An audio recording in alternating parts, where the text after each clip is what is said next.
When the human race began to increase with more and more daughters being born, the sons of God noticed that the daughters of men were beautiful. They looked them over and picked out wives for themselves. Then God said, I'm not going to breathe life into men and women endlessly. Eventually, they're going to die. From now on, they can expect a lifespan of 120 years. This was back in the days, and also later, when there were giants in the land. The giants came from the union of the sons of God and the daughters of men.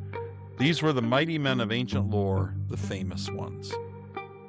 I will be honest. If I had grown up familiar with these 4 verses, I would have an awful lot of questions for Steve Gregg and for my pastor, all those. Yeah, I'd be questioning this too. This is really interesting. Today we got angels and humans. Angels and humans. Making babies. Who knew? Wild.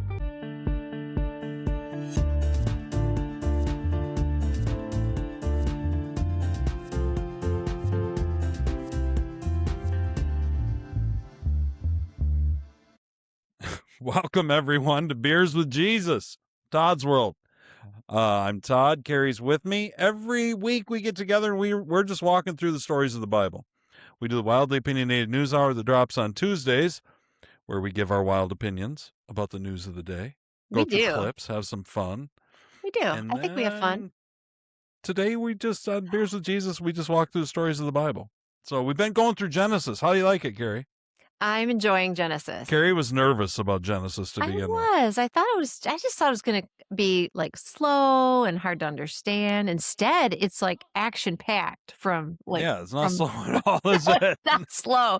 I almost feel like the plot's getting rushed here, but Are you like, geez, I didn't realize there was this much going on in Genesis? I did not realize. I didn't realize that we were this close to the flood. It is clicking along. Bang, bang, bang. We got generations procreating. We got crazy plot twists happening today. Today we got angels and humans. Angels and humans. Making babies. Who knew? Wild. Yeah, no, I'm enjoying Genesis big time. I'm enjoying it too. There's just so many good stories in Genesis. The whole thing is so I love it. I think it's great, guys. Thank you so much for joining us. Yes, thanks for being here. Subscribe, follow, whatever on whatever platform you're on. That helps us a lot. And if you rate us, if you give us some reviews, comment. As we're going through this, the stuff we're going through right now would have multiple different interpretations, things like that. I mean, it's real hard to nail down some of these things, so we're not necessarily approaching it that way. So if we're talking and you're like, that's not the way I see it this way, shoot us a comment. We'll talk about it. Yeah, please do, because Todd and I are not seminarians or anything. Seminarians. Cemeterian Perspective storyteller. My thing, I look at my gift, if I have a gift, I think I do, and I think it's storytelling, and I think it's writing stories, it's seeing narratives. Maybe that's what we try to do, even in news. It's fun, and we're looking through the news today, we're commenting and whatever, and there's a lot of fun, a lot of laughter, but at the same time you're trying to see the narrative threads that are running through what's going on, because what's happening today, it's happened over and over again throughout history. Like, you can find the threads, you can say, okay, and that's part of why we go all the way back to Genesis. We're all the way back to the original book, and what we find is everything that we're dealing with now is the same stuff they were dealing with then. It's true. Like wall to wall, Genesis to Revelation. It's all grace and mercy. It's all God loving us, Jesus redeeming us. Like, that's the overarching narrative plots. Does that make sense, Kate? Yes. But I just want to clarify, too, that we aren't presenting this as fiction. We are just looking for the truth, like the true story being told in this. Yeah. Well, it says Jesus always taught in stories. And it was because that was what Jesus believed, and Jesus was God. He made us. So it's the best way to communicate to those who aren't receptive right up front. So in other words, once his disciples are on board, then there's deeper teachings and things, and he's giving them the Beatitudes, and blessed are those who this, that, and the other, and he's digging into teaching. But a lot of times with the crowds, with the wider public, he's just telling stories. Right. Like it'll say that Jesus told stories all day long, and these people, the truths are hidden in the stories, but these seeds are being planted in people. Mm-hmm. So Yeah. that's what we're doing, and that's what we understand. So this week, Mm-hmm. Genesis 6, the very, very beginning. One of the Bible teachers that I respect a lot is Steve Gregg. I've mentioned him on here before. Yes. I listen to him a Greg lot. with I two enjoy him. G's. He has a radio, like an Bible answer kind of show, Mm-hmm. weekly show for an hour a day that is called, it might be called The Narrow Path. Oh, I think it is. Yes. Anyway, one of his websites is thenarrowpath.com, and one is like Matthew 7:13 something. But anyway, you can get to both of them from each other. He has topical lectures. He goes verse by verse through the entire Bible. So I really enjoy Steve Gregg, and listening to him kind of break this down, I thought was pretty good. But one of the things he said is that when he gets questions, this little passage in Genesis we're going to discuss today is the single most the topic for the questions he receives on a daily basis more than anything else in the Bible is this little passage in Genesis. Fascinating. So I'll read the little passage. Okay. We're going to kind of bounce today because there isn't a whole lot here. Mm-hmm. And so we're going to go a little wider afield into some of the other books and things and see what we get into.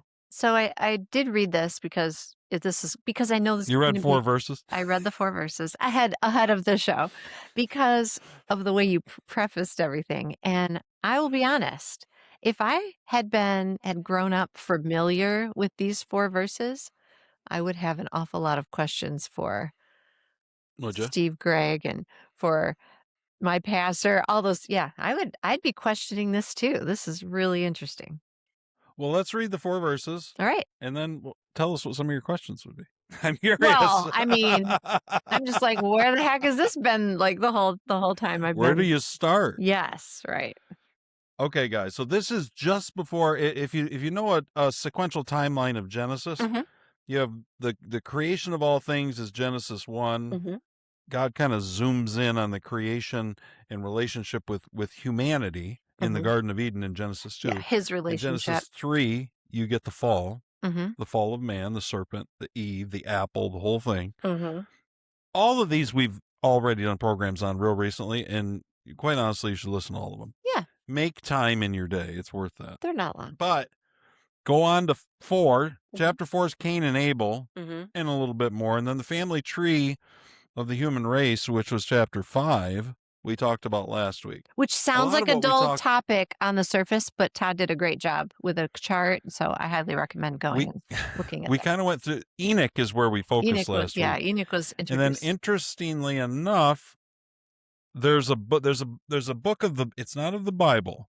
There was a book called the Book of Enoch. Mm-hmm. They have the first book of Enoch, second book of Enoch. Anyway, it was written around 200 or 300 BC. Mm-hmm. So 200 or 300 years before Christ. That book is not in our biblical canons of the New Testament, or like Orthodox Christianity, Catholic, you know what I mean, Protestants. Right. They don't have it in the canon. The only place is the Ethiopian church where they have the Book of Enoch in the canon.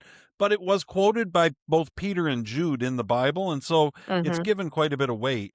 And it talks in depth about it. It takes this Genesis 6 passage and it expands on it. So we'll get into that too. So let me read the first little bit here. This is Genesis 6, 1 through 4 in the Message. When the human race began to increase with more and more daughters being born, the sons of God noticed that the daughters of men were beautiful. They looked them over and picked out wives for themselves. Then God said, I'm not going to breathe life into men and women endlessly. Eventually, they're going to die. From now on, they can expect a lifespan of 120 years. This was back in the days, and also later, when there were giants in the land. The giants came from the union of the sons of God and the daughters of men. These were the mighty men of ancient lore, the famous ones. So that's all, guys. That's but out of that comes more questions than anything else. Right? Hey, I thought that they were named in this. They're not. Sorry. It was They're not. The Nephilim is the term that we've used Nephilim is preparing for this. that would be the word in the Hebrew Mm-hmm. that you see. That word is only, I think it's used once or twice. I know it's used in Numbers. So when Oh. God frees the Israelites from Egypt, remember, and they go to the Promised Land, and they send in 12 spies. 10 of the spies come back and they're like, this is hopeless. And 2 of the spies, Joshua and Caleb, are like, God's got this. We can take them. But the reason it's hopeless is because they go into the Promised Land and they see giants. They see the Nephilim is the word that's used. Okay. And because of the giants, they say in there, we felt like grasshoppers in their sight. Okay. You know what I mean? And Sure. we can't even come close to dealing with these people. There's walled cities, there's giants, all this stuff in the Promised Land. So God frees them from Egypt. Okay. He brings them to the Promised Land. But when he wants to bring them into the Promised Land is a little too scary for the Egyptians. Okay. They don't think God can do it. Okay. They've seen him split the Red Sea. They've seen the plagues in Egypt. Mm-hmm. But you throw giants and Nephilim in, and they're like, whoa. Well, sure. Now, why would that be? Why would they be afraid? Well, as afraid as they seem to be, Oh. to doubt God's promise. Yeah, because again, like I see this, I've seen this over and over again when we went through Acts and even in the Gospel of Mark. When a human is facing a worldly, concrete, threat, Yeah.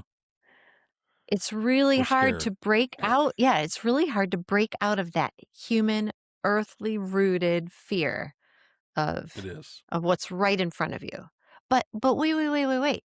Does this mean that the Nephilim, some Nephilim, survived the flood? Well, that's a good question. Okay. That we have to get into. Okay. I'm getting ahead of us. I don't know. Okay. Is the answer, but it's the same word. Okay. Or genetically, was it still within? I don't know. Right. Well, I thought of Goliath, for example. That Goliath would be another one. Yeah, Goliath and the sons of Anak. It talks about in 1 Samuel when David's dealing with the Philistines, and there's giants that he deals with. Okay. Goliath's one of them. Goliath's not the only one. There's multiple giants. Remember that David's brother. There was multiple guys who killed these giants. Okay, I could only remember the famous one. Got it. Yeah. Okay. Of course. Interesting. So there does seem to be. Well, now there's primarily two different renderings of this. Most of ancient Jews and most of Christianity has assumed that these were angels. That when it says sons of God, that these are angels.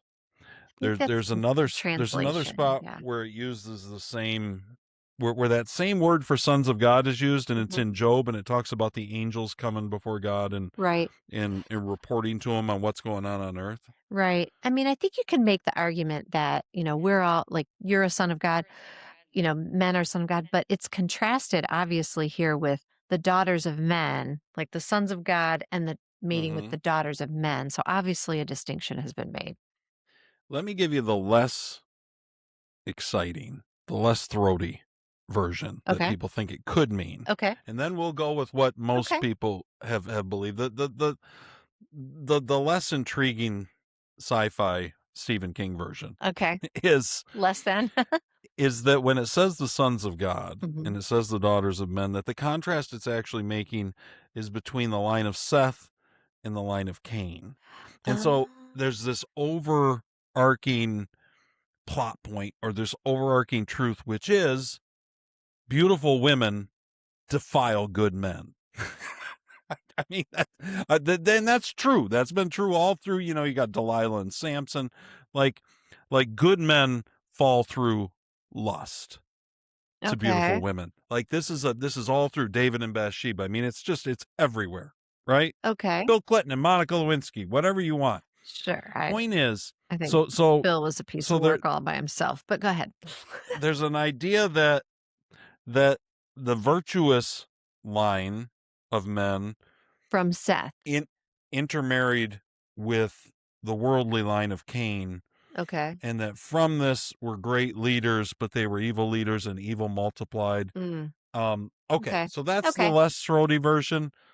And I think Steve Grigg would lean there because I think he has a big problem with the fact that in Matthew 20, I think it is, Jesus says, remember the leaders, the Sadducees come to Jesus. Sadducees and Pharisees were the primary religious sects in Jerusalem, the Right. leaders. Pharisees believed in the resurrection of the dead. Sadducees didn't. That's right. Sadducees come to him and they say, well, what about a guy who has a wife and then he dies? And then his brother takes her because that's what the law had said, to carry on the line. And she goes through 7 brothers and they all die. When she gets to heaven, who's her husband? The Sadducees were all taken with themselves because this is such a... And Jesus says, the thing I say all the time, it was like a church law riddle is all it was. You don't know God and you don't know how he works. That's what Jesus says to him. Yeah. I quote Jesus a lot on that one because I think it's true. I think a lot of the error that people run into is because they don't know God and they don't know how he works. Well, what Jesus says is that in heaven, there's no marrying or giving in marriage between angels. He says we'll be like the angels. Which is no marrying or giving in marriage in heaven. All our intimacies are with God. That's what Matthew 20 says. Okay. Now that passage makes it difficult for a Bible teacher like Steve Grigg because he says they're not. It doesn't seem like it's part of angels to procreate. Right. It doesn't seem like it's part of how God created them. They're spirits. They're not physical. Okay. I don't have as much of an issue. So that's one. That's why they take that other track. Okay. I will say, though, the more popular interpretation has been that angels, because you read the thing and it really, it's hard not to almost feel like you're gutting the entire passage if you try to take that, because it's talking about mighty men and men of renown and you know what I mean? And it's it feels like you're gutting the passage in what way? Meaning Meaning if you say, well, they were just the good people intermarrying with the bad people. Oh, yeah. It just doesn't read that way. And then at that point, you really do have to take the first book of Enoch, which we can say isn't biblical, but it might be like Second Temple writings. It might be like C.S. Lewis. There's probably a lot of truth in there. Peter and Jude seem to think so. Right. I was going to say, I feel like it's important in everything we talk about today. And you would have to gut that entire book and just ignore it. Say, no, that's all bullshit. You know what I mean? Like that, none of that is real. Like it does. I feel like it doesn't, anything written at that time doesn't have to be part of the Bible to be true. Right. Well, this was written a lot later, but what the Book of Enoch does is it takes and it expands on this story. Yes. So let me summarize. Okay. So I gave you the super palatable, easy one. That's just good people and bad people are getting together. Okay. There are people who believe that. Okay. The other one is that angels came down, saw women, God's creation, which was woman that was gorgeous and wanted them, and lust overtook them, and they fell, and they took these human women for wives. Okay. That's how it reads. And we tend to take things, especially in Beers with Jesus, like how the story tells us. So I think that's what we're going to go with. But Enoch takes it in the Book of Enoch, and it says there was 200 watchers. It gives the names of the angels, or at least some of them, who led, and they fell. They knew that this was forbidden. And the leader was like, listen, I don't want to do this on my own and then be the only one judged. So these 200 angels that were called the Watchers made a pact together, like the founders of America, back when they were using the Declaration of Independence, and Benjamin Franklin said, we will all hang together, or we will surely all hang separately. Like it's that kind of thing. You know what I mean? Like they decided to make a pact that they were going together, and these angels did that. So we're gonna rebel against God together, come down, take human now. So it's not difficult for me to believe that in whatever that process is of falling for an angel, that an angel could be capable of sex in that process. Do you know what I mean? Yeah. Like that's not hard for me to stretch either. And I think too, especially, I don't know where I got this, because there isn't really anything written here that we've encountered describing Lucifer's rebellion and fall, correct? Right. It's not in Genesis. Yeah. Um, It's almost nowhere. Whatever okay. Lucifer means, which probably isn't Satan, is in Isaiah. Okay. But I remember hearing somewhere, and tell me if you've heard this before, that he was envious. He was envious of God's love for the people he created. And I'm like, if here's the thing, even if that's speculation, Maybe. all this maybe it's understandable. And yes, the angels, they're in heaven, it's paradise, everything's perfect. But guess what? Adam and Eve were in the Garden of Eden and everything was perfect and everything was paradise and they wanted for nothing. But as Right. soon as there's something that isn't yours, you know, I think that I think we just tend to, I mean, we obviously tend to gravitate to it, to want it. Yeah. So I think it's not too big a stretch to think that angels could have looked down at humanity that God created and loved and thought, yeah, I want to be a part of that in some way. And those women down there are really beautiful. That's not too crazy, Todd. No, I don't think so. Hmm. I'm gonna hold on, guys. I I acknowledge we're want speculating, but I want Grok to give me the first oh Book boy. of Enoch, just so I can read it. Okay. I've got the summary up. Hmm. The problem with Grok is on my phone. Grok's an app, and it doesn't joint sync to my computer. So searches I've done are not. You know what I mean? Yep. But there's some things that they talk about. Basically, they talk about how the angels come down and they see these women and they take Hmm. these women for wives and they begin procreating with them, having sexual relations. And Okay. out of these are the women get pregnant and they have what it talks about, which is the mighty men of old, the mighty men of renown. Hmm. Now, what Enoch in the first book of Enoch, what it lists the specific angels, some of them, and then it also says that with these higher angels who led this rebellion of whatever sorts, Hmm. that not only did those angels take human wives, and then they had giants. But when they talk about giants, now listen, this could be hyperbole, but they're talking hundreds of feet tall. Hmm. Okay. Probably there was hyperbole of some sort. Okay. Point is, whatever the spies, the Jewish spies felt like in numbers when they're going into the promised land, that was what like all the humans felt in the Right. presence of these people. And then what it talks about in Enoch is how these giants ravaged and devoured everything. Like Oh, just all the resources they're ravaging, okay. and they're taking all these women and they're doing all these things, and then they start eating people, like cannibalism. There's just Okay. all of these things. So This is that's in where you get Enoch. this is an Enoch Okay. referring to what's Okay. happening. So you get this picture of a pre-flood world, Mhm. antediluvian world, Mhm. where evil has run amok, worse than anything we've ever seen, because specifically the ingredient that's brought into it is these fallen angels, and then these angels teach mankind forbidden knowledge and arts Right. from God. Okay. And the forbidden knowledge and arts are astrology, metallurgy, What's metallurgy? I've heard that word. forming swords and Sorry. swords, forming weapons, Oh yeah, weaponry was one. war, how to wage war, Okay. cosmetology, how to do makeup and make Yeah. jewelry, What and is that? Like kind of like all these kinds of self-adornment. things. What Yep. is the metallurgy? Is that the That would weaponry be stuff? taking like iron and copper and Okay. yeah, making them into, Okay, because gotcha. it is said in Genesis 5 that so we know this was going on because Mhm. it said last week, I think it was last week. Maybe I'm getting it mixed up with 4. No, it was in 4 where he said Okay. Zillah gave birth to Tubal Cain, who worked at the forge making bronze and iron tools. Mhm. So they were already starting this, but the idea is that these fallen angels come down and they just expose mankind to all kinds of, it would be taken even further by a lot of people. They think that they had ancient technology. So what a lot of people, this is why a lot of this is going on right now, is we've Okay. got these UFO declassifications that Trump is doing, Mhm. and these orbs that are showing up and all these different things. You know, we had the drones last year, right? Mhm. All the different stuff that we don't I have don't any. think those were alien, but okay. Well, what a lot of people think is that that they're demonic, that they're spiritual, that they're not physical at all, Okay. actually.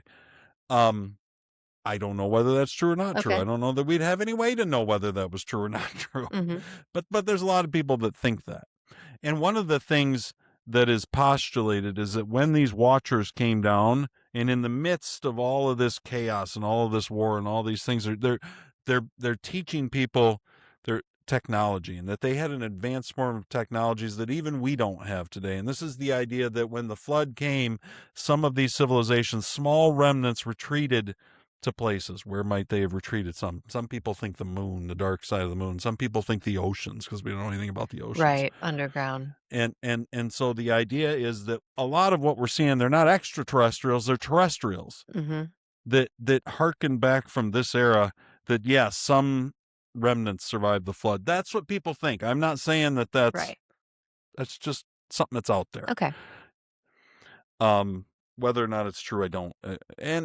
And then the other thing people point out is that we don't have any. We find archaeological finds with bones of giants, but they're like 9 or 10 feet tall. Right. I was going to say, isn't it like They're 10 not feet? hundreds That of was feet my tall. Okay. We don't have anything, and that there is giantism within our genetics that can explain some of that. Mm-hmm.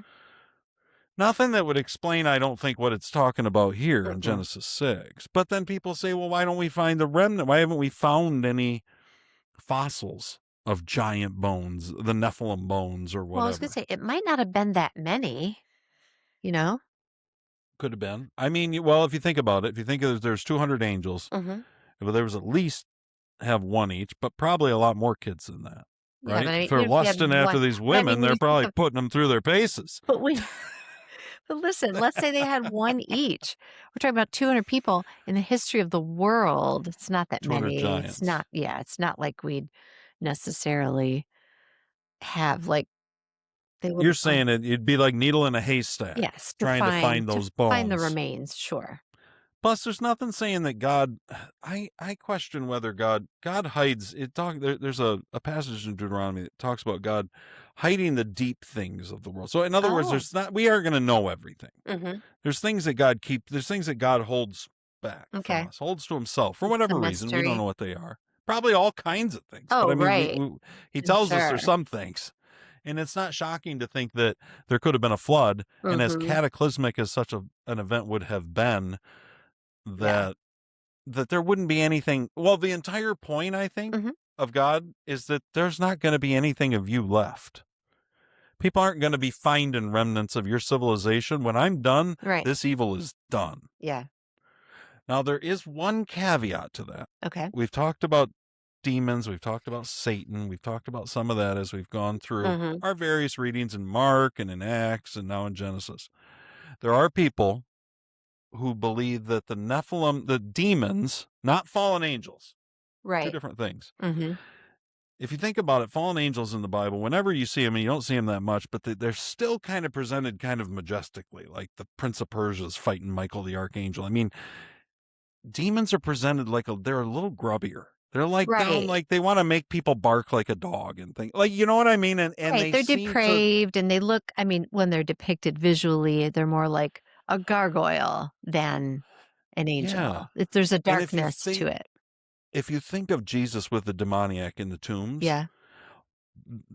Jesus casts them out. Remember, they're legion. There's a mob of these demons, and they ask to be, don't send us to the abyss, send us into those pigs. There's something about demons that seem to really hunger after a body. It's like they're trying to get something back that they once had.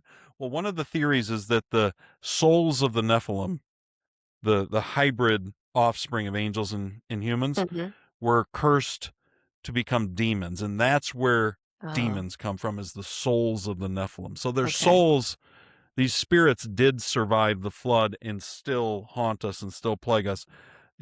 What I find intriguing about that is the behavior I see in the New Testament of demons. It just seems like they're just out to mess with people, to cause chaos, to do whatever. Fallen angels and angels in general seem to have a little higher purposes. Even if they're fallen, they seem to be thinking on a grander scale, if that makes sense. Okay. It's hard for me to imagine a fallen angel just wanting to throw some poor possessed kid into a fire. Do you know what I mean? I just feel like they're dealing with bigger things. Right. I don't know. Maybe I'm wrong.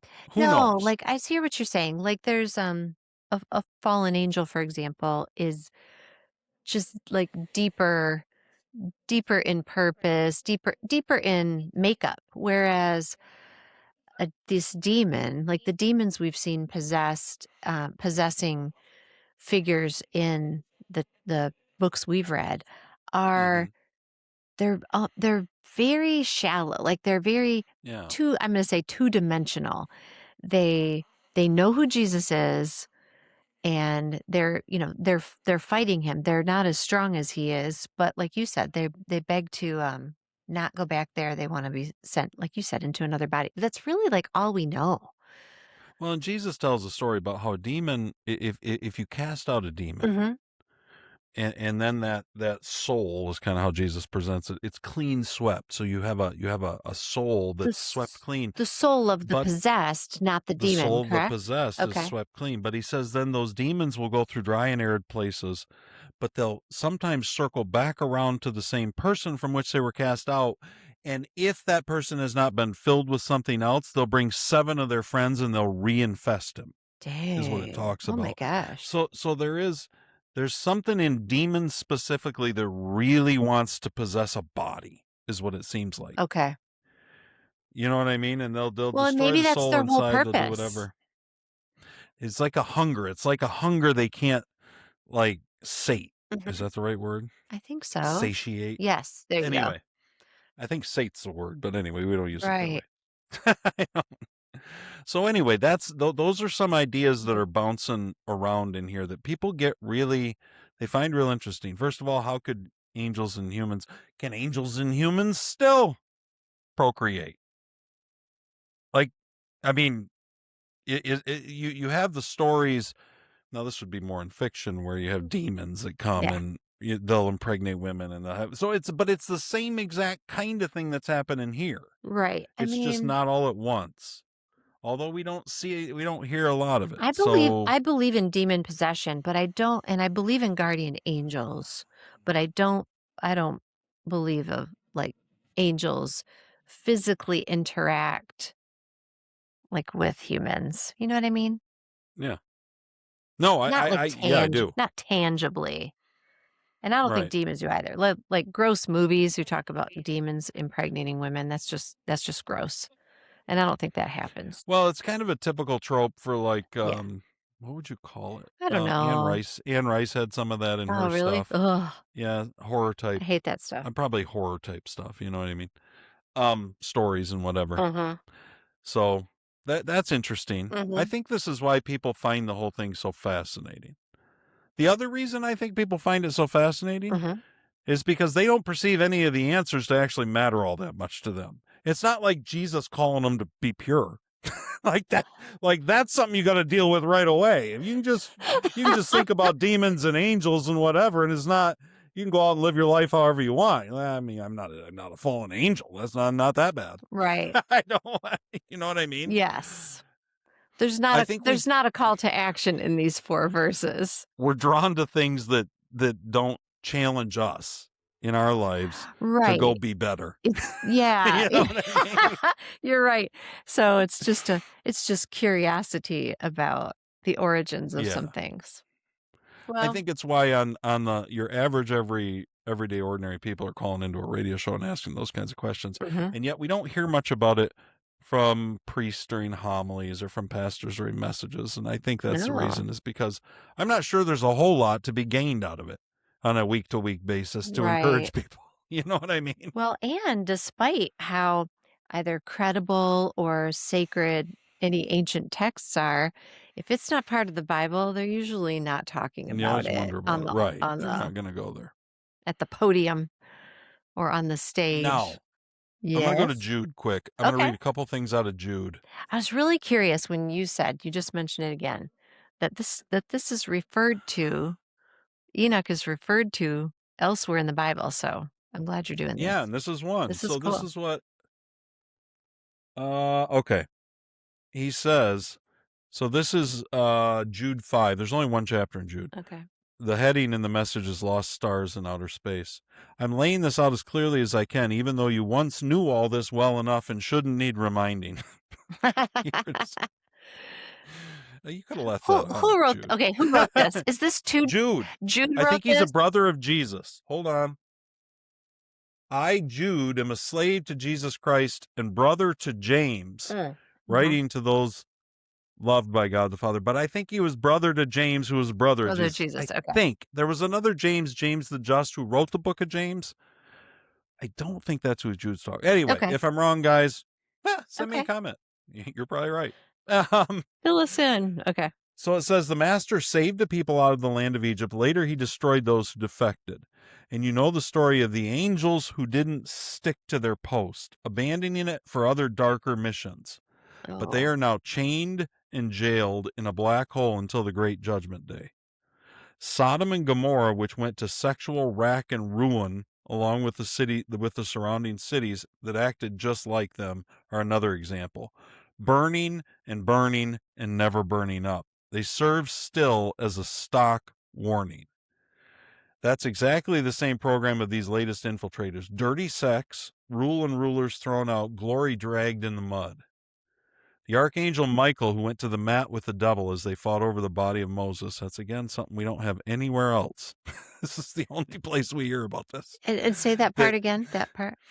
The archangel Michael. Yes. Michael the archangel.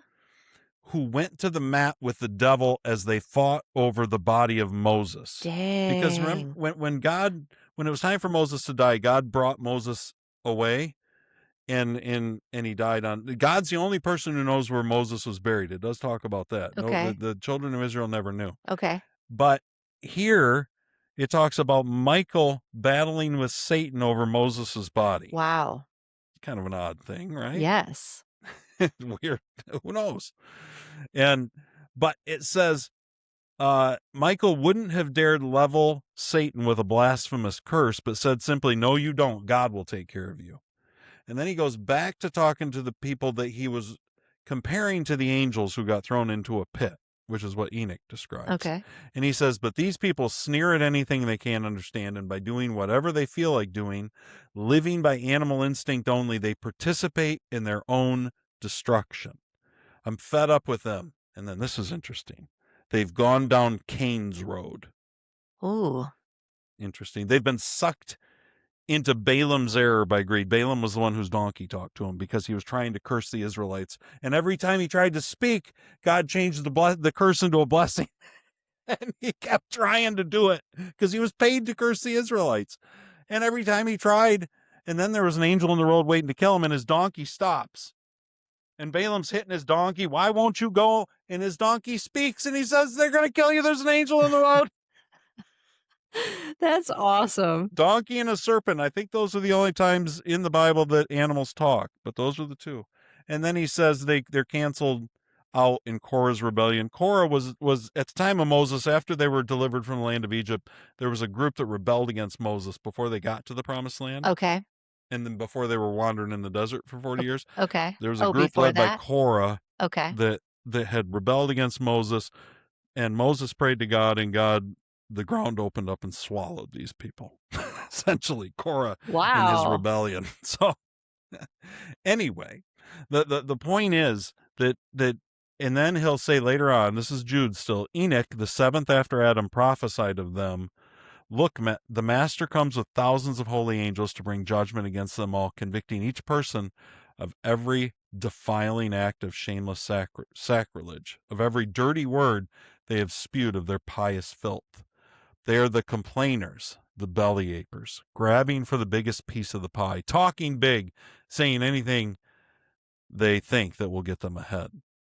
So he's comparing people in this church, whatever church, I can't remember which church he's writing to these angels that were thrown into the abyss. And all of it refers back to Enoch, and all of it refers back to before the flood, what we're talking about right now. Wow. So clearly, and Peter talks about the angels too that were cursed. And so I think we can say that the New Testament writers believed that story was talking about angels and humans. Is it anywhere here in the Bible does anything describe God creating the angels? No. Okay. It's really Or interesting. Satan. And he must have created Satan. I know that a lot of people think Satan's a fallen angel. It doesn't say that anywhere in the Bible, I'd like to point Where out. did we get that then? I mean, I feel like that's the It talks about standard Lucifer in the explanation. morning star, but it's talking about, it's a prophecy directed to the king of Tyre or Sidon. I don't remember which. And is that in And there's Isaiah? multiple, Is that what you were saying? yeah. Isaiah is the one who And kind of people tells that take it story. and I don't know why they think that there's also the idea that Satan took a third of the angels with him. There's no Right. place in the Bible that ever talks about a third of the angels. In Okay. Revelation 17, 18, 19, somewhere in there, it talks about how the dragon swept a third of the stars out of the sky. Oh. That's the only thing that there is in the entire Bible about a third. Okay, gotcha. And that's just how they interpreted it. They took it and made it Lucifer, and he took a third of the angels. It's interesting. Maybe, I don't know. All I know is that it doesn't say that. I'm not saying it couldn't happen. It could have.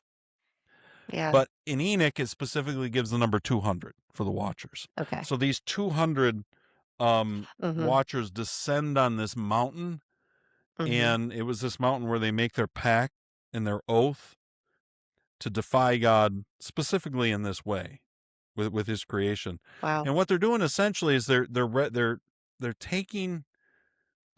what lust always does, which is they're taking something God created and using it in a way that God forbid. Does that make sense? Yeah. And so, I mean, that's what I was trying to get to with it is, okay, what does this story mean for people, for us? Right. Like today, you know what I mean? Right. Like what are we supposed to look at these first four?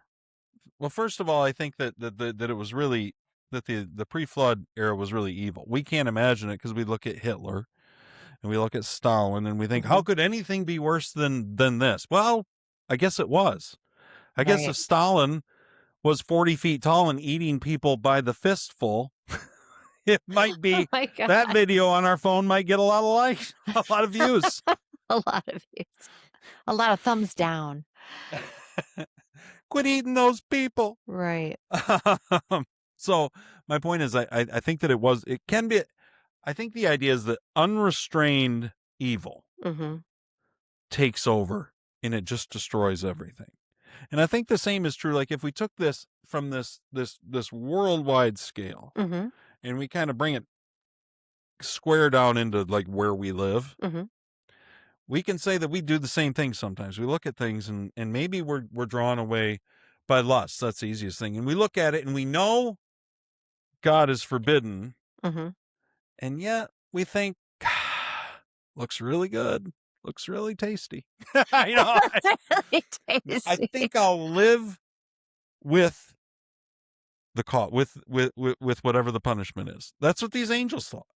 Right. And then what we don't realize is that sin, given that kind of a head in our lives, or that kind of just, it can just go. Once we give into that kind of sin, right? That what kind we of don't freedom. see is the giants down the road. We don't see when those sins, all of a sudden, that we thought we could manage, we thought we could handle whatever punishments were going to come, it'd be worth it if we could bang her or him. I mean, it depends on who we are. Yeah. But point is that we think we can deal with it, but we never know what that sin is going to grow into. You know what I mean? Right. Right. It It's doesn't like you can necessarily mean that we are going to escalate. It's just that the consequences of our sin might magnify, Well, and I think that they do what happened, what these giants, these Nephilim did to the world in that day, which is they just started devouring things. And so you let something, you think, you know what, I can make this compromise and it'll be okay. I can deal with just this and I'll be able to keep it confined. Like we like to keep God confined to our boxes. We like to keep our sin confined. We're big fans of our boxes. Well, and we think I can box this one up. Well, Todd, you just said that the story in Enoch is that the angels got together and they're like, we're just going to meet together, just us. We're just going to contain this. We're going to defy. It's like the same thing. We just feel like we're in control of it when we're making decisions. But once we open it up, those things start to just devour entire families, entire parts of our lives are devoured that we never saw coming. Mm-hmm. The cost is so much greater than what we ever imagined. Mm-hmm. There was a reason why God said, don't. Right. You know what I mean? Right. It's not, in the end, that's not any different than Adam and Eve in the garden when God said, don't eat that fruit. Mm-hmm. And the serpent's like, you're really going to like what you get out of it? Yeah. And they got something out of it. But and they liked it for a little while. But Yeah. I think all of us are that way. That just, evil is bigger and more diverse and grows faster, and all of it, it's just more uncontrollable than we can imagine, I think. Mm-hmm. I don't know. What do you think, Carrie? Well, there's something that I thought about this, and I know we didn't read the next verse, but you've hinted at it that like this just unleashes, like there's just evil all over the earth at this point. Yeah. And I thought about that, and if this is the precursor, the motivation, the catalyst to the flood, to God just regretting, looking at the world and saying, this is a failed experiment. This is so Yeah. awful. I need to destroy it all. If that's the case, follow me here for a second. We look around, it's really easy. You watch the news and you listen to people just griping about the state of the world. Oh, they call it troubled times. And I'm just like, we have it better than like when people call us like, oh, I'm just so unsettled. Like the world is so, and I'm thinking, we have it Everything's easier rough. than anyone has ever had it in history. Right. But I just think the way that we look at the world and we think, yes, there's a lot of evil, but I think it's not that bad. It's not as bad as this. And if it were, God would be destroying us all right now. And the Yeah. reason I say this is not to justify evil in the world. I'm saying it because this is something I grapple with when I just talk with people, meet new people, is everyone's view of the world, like often people's view of the world is so negative. And I think there's so much good in the world. There's so much beauty. There's such faith. We've talked about revivals happening. Did you hear about the huge baptism that just happened in Jacksonville Beach? It's like, No. okay. Other than, I think you mentioned it, but no, I hadn't heard Okay. other So than that. it just happened recently. There's a big church that we have here. It's a big Sunday show kind of church.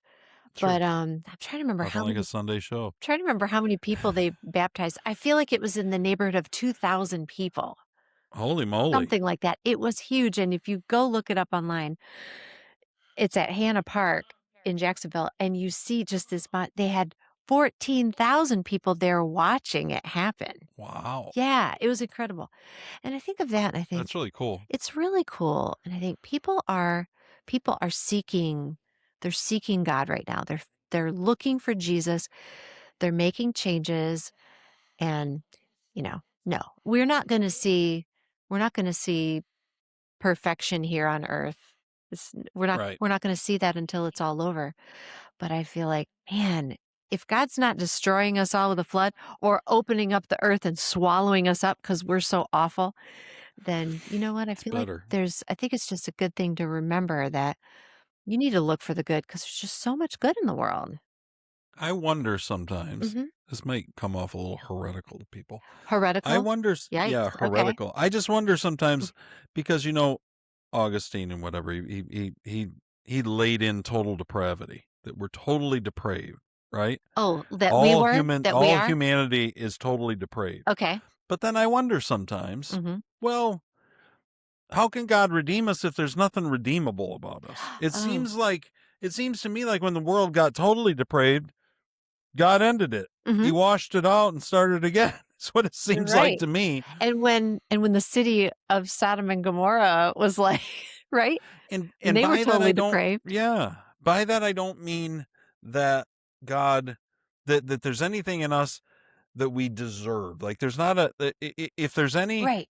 any spark of holiness in us Mhm. that is redeemable, it Mhm. was put there by God. It's still all God. That's not Right. my point. Still Right. starts with God. Whatever's in us is all I think you God. just saved yourself from sounding heretical right now. I don't think that, I question whether man can totally destroy anything that God has created. In other words, God makes man. Mhm. Can man, by his own choices, make himself totally Ah, depraved?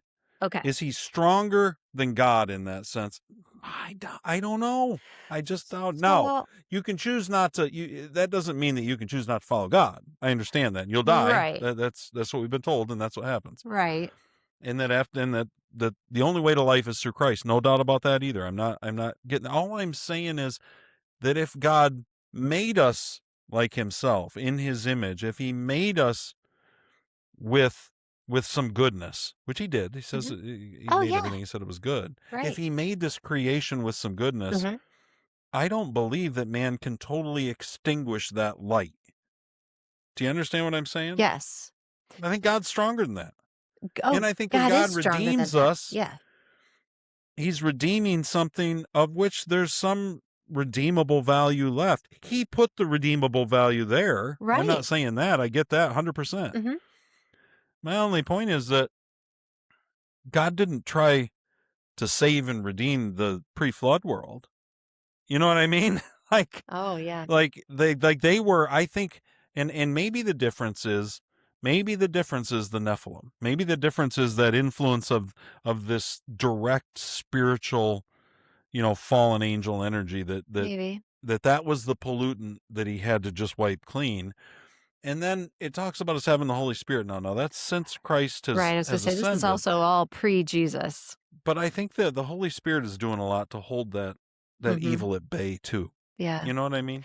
Yeah, the only thing I can think is, and I think God's more powerful than all of this, but the only thing I can think that would make someone, I say not redeemable. I think everyone is redeemable, but the only thing that would cause that permanent fracture would be someone simply denying God and saying, rejecting, let's say rejecting God.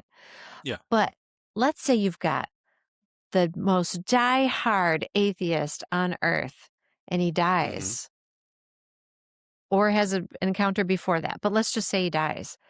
Yeah. If he's face to face with the light and like the glory of God, like in heaven, if he's looking at Jesus standing there in front of him with the wounds right in front of him, I also, How can he yeah, reject? I also believe that that person could not, that a human being is not able to reject that glory and that grace. I think it's impossible. Okay. Well, what about then? Let me Mhm. ask you this. Okay. What about the sheep and the goats at the great white throne judgment at the end of time? Okay. What it kind of talks about is that God resurrects the dead, Okay. and they all stand before This him. is okay. This is everyone who's And died. Okay. and this is the end of time, and At the he's time. separating out the sheeps and the goats, and the Okay. sheeps pass on to eternal life, and the Mhm. goats go into the lake of fire. Okay. Right? What do you think about that? What is that? I mean, I don't know. Then we're getting into the whole, if you've Yeah. listened to this show for any length of time, you've heard me and Todd. You should. Yeah, you should go back. We've talked a few times about how much do we really believe that God's taken a whole, large percentage of our population and roasting them for all eternity. I don't know. We just, Breathing life into them in order to roast them. That's what people got to wrap their head around. yeah. The only way people, because it says this even in our thing here, it says, then God said, Hmm. I'm not going to breathe life into men and women endlessly. But wait a minute. If we're going to have a forever hell, don't you got to breathe life into men and women endlessly? Ah. Yes, Todd, I do. Good call. Good catch. I think that this total depravity thing finds its roots Hmm. in its necessity in Christian doctrine in an eternal hell. The only way you can feel like they deserve it is if they're totally depraved. You don't have to feel that way if people are dead. Right. You know what I mean? Right. They suffered the consequence that God told them, and they didn't enter into life. Hmm. But what some Christians, what the Catholic Church would have us believe, and a lot of Protestant churches are, Yep. God does breathe life into people endlessly. But wait, it says he doesn't. Well, he's just talking about on earth here. He breathes it endlessly in hell. Oh, yeah, Wait a actually. tick. Well, Wait a tick. This looks a lot more like hell pre-flood. yeah, really. Where is I was So I looking think for. that's part of the issue. Now, maybe people will say that's semantics and splitting hairs. Fine. Yeah. I don't know. My only point is, I'm just reading it, and it doesn't sound to me like God's going to breathe life endlessly into people just so we can roast marshmallows over them. I suspect we'll find our joys in other ways in heaven. That's what I think. Yeah, really. We don't think there's a big hellish bonfire. I don't believe it. No. Now, Yeah. send me comments, guys. Tell me Okay. how your loved ones, your friends and loved ones that are lost, you can't wait to make smoked pork butts over Todd, I'm going to for say all too. eternity while God breathes life into them. He It's also ridiculous. he the also entire talks, thing is yeah. ridiculous. He also talks about a lifespan here, and clearly that is on Earth. That's an earthly You know life. what's weird Hmm. is that he does, it seems like he's saying that, Yeah. but he never, I mean, even after the flood, you've got people living for 500 years for a while. Oh, really? Is it that long? Yeah. I Like thought. Abraham lives 175 years, Okay. and Abraham's away. Joseph lives 150. Okay. He's at the end of Genesis. Okay. Now, it does get to the point, but what it seems like is that it gradually reduces, Mm-hmm. but then it reduces farther. It's a lot less than 120. Right. I mean, for a lot of human history, it's like 50 or 60. Yeah. So it's an interesting thing. I Mm-hmm. don't know, other than God saying, I'm not going to have people live this long. Mhm. There are people who think that what he's talking about is that there was approximately 120 years until the flood when he said this. Oh, okay. But it doesn't exactly read that way. I know I it don't- reads like you said. I you know what I mean? I'm just giving you some alternates Right. out there, but And he but says eventually they're going to die. I don't think he's talking about. Yeah. I don't think so either. I No. think he's talking about people, and I think he's saying, listen, people aren't going to live this long because of what we talked about last week, which is if you give people 800 or 900 years, all they do, and especially all they do once you throw the Nephilim and the fallen angels in, all Mhm. they do is multiply evil. And Right. it gets worse and worse and worse the older they get. Okay. And God's like, I'm not doing this. Right. Yeah. We're changing the program. Is God the first one to like slap a bumper sticker on that said people suck? I think so. It's pretty bad. Do you smell rain?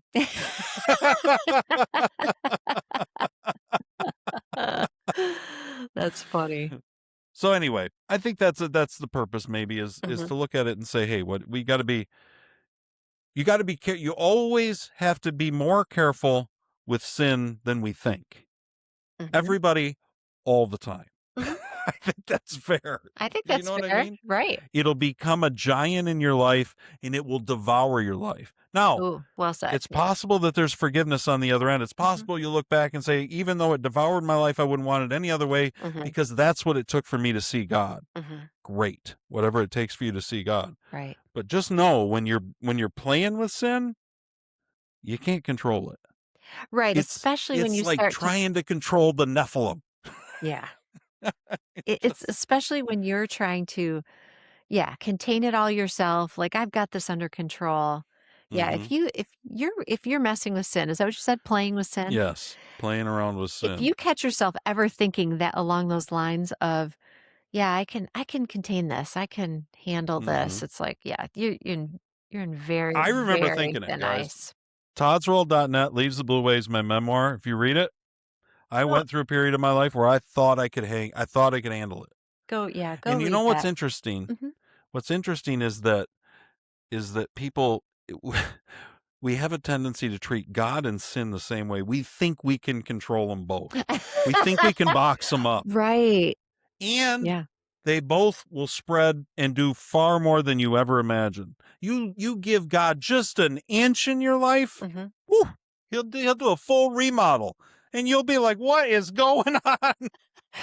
You're absolutely right. I didn't sign up for this. You're absolutely right. Isn't that cool? I just wanted to be a little better person. I just wanted to be a little better person over here while I did my own thing over here. But you can't keep either one of them contained, I think. You're absolutely right. That's so good, Todd. That's a great observation. Love that. All right. Well, I think we did pretty good, Carrie. We're pushing an hour. We should probably get on with our lives on Memorial Day. Well, it's not Memorial Day. We're Sunday, but yeah. Yeah. I hope everybody had a great Memorial Day. Mhm. Great weekend. Got some rest. And that you're back at it hard. Ready for summer, man. Woo! Memorial Day to Labor Day, right? Summer's I here. mean, you may not care down in Florida. That may white be like your winter. pants. But up here, we I get know. excited. It's so hot. It's so hot right Up here, now. we're like, it's warm. Finally, Woohoo! for a few months. I heard it's chilly there today. Is it? Well, it's going to be like 70 today. But I can tell you Oh, this, the okay. Great Lakes. Yeah. Lake Superior is 33 degrees right now. Lake Holy Michigan's about 43. moly. Oh It's my cold. gosh, that's cold. Do you understand? They're at some like 5-year lows and temps for right now. That's crazy. Wow. We ain't going to the beach on Memorial Day in Michigan. No, definitely A not. little chilly. Woo! But yes, Well, listen, summer's guys. coming. Thank you for joining us. Carrie, thanks for coming today. You had to Thank push through and you. wait for me, messing around with our old buddy Will. Oh yeah. Will, I hope you're listening. Does he find this interesting? Does he think this is crazy? He finds things interesting. That's a big difference between turning on the show. But we talked, he studied that. We spent a lot of time talking Nephilim this morning as I was kind of Good. bouncing things That's back cool. and forth. And so, yeah, Well, yeah. it was good. This is great. And if anyone's curious about it, I went, you don't want to go, there are tons of books on it, but also you can just go search podcasts about this topic. There's so many. There are people who have studied these ancient texts and who have like so much, like they have so much knowledge about it, but they also have a bunch of resources that are kind of Yeah. interesting. So if you're curious about it, there's a lot out there. Dive in. Yeah. But dive in with us in Genesis, the rest of chapter 6 next week. Join us next week. Follow if you haven't followed. Like us. Mhm. Recommend us to some friends. Look for clips. Send them to your friends. Yeah. Say, hey, this podcast is amazing. This will change your life. I learned about hell. All the hell lovers are going to be commenting. Oh my gosh. I can't wait for people to roast. They deserve it. That's so terrible. I can't get there. I can't do it. Carrie can't get there. I can't. All right, guys. Thanks for joining us today. Check out toddsworld.net for all the books, all the links to stuff. Follow if you haven't, and we'll see you next week. Tuesday, Wildly Opinionated News Hour. Listen if you haven't to yesterday's. It was great. Yeah. And catch us next week for the next Beers with Jesus. We're going into the flood. Knowing the flood. It's going to be exciting. All right. Sounds good. You get to watch all the Nephilim die. See you then. Drowning. The flood had to be very high for these Nephilim. I know. They're watching everybody else. They're like, wait a tick. Thought I'd be all right up here. That's funny. All right, guys. Thanks for joining us. Happy Memorial Day. We'll catch you next week. Thanks, Gary. Thanks. See ya.